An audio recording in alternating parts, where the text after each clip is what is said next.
And welcome back to our continuing coverage of the attacks in Kabul. A Turkish official is telling CNN they believe 2 suicide bombers carried out the attacks outside the airport this morning. Also now, just coming out, a Taliban spokesperson says that that there are reports of 13 dead, 52 wounded in explosions. We have to note there are no indications of the nationalities of the deceased or injured at this time. We simply do not know.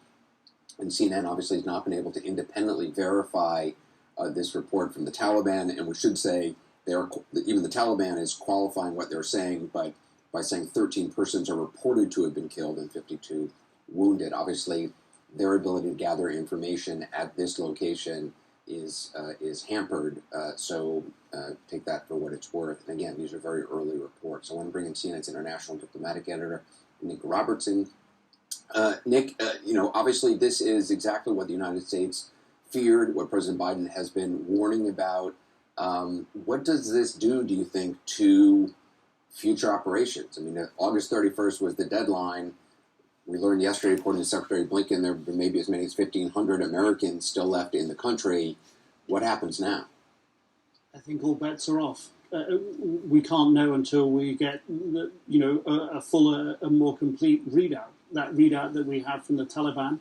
Part of their statement also goes on to say, as well as noting the number of casualties, as you say, 13 dead, 52 wounded. We don't know the nationalities.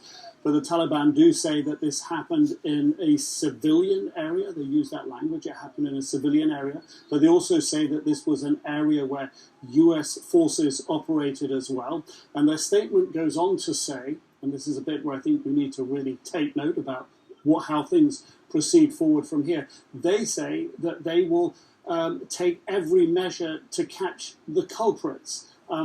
We knew that these final days of the evacuation was going to set the future tone of the relationship with the Taliban. They promised and made great stock out of the fact that they told the United States that no U.S. forces would be targeted while the drawdown was going on. This was over a many-month-long period. They recently had been very proudly standing up and saying that they had done that. The Taliban own this, Anderson.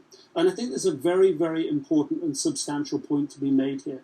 The Taliban also promised the United States, as part of their agreement, that the United States would get out of Afghanistan. The Taliban also promised that they would not allow terrorists to use the soil of Afghanistan, and here they were talking about Al-Qaeda and others, to target foreign countries.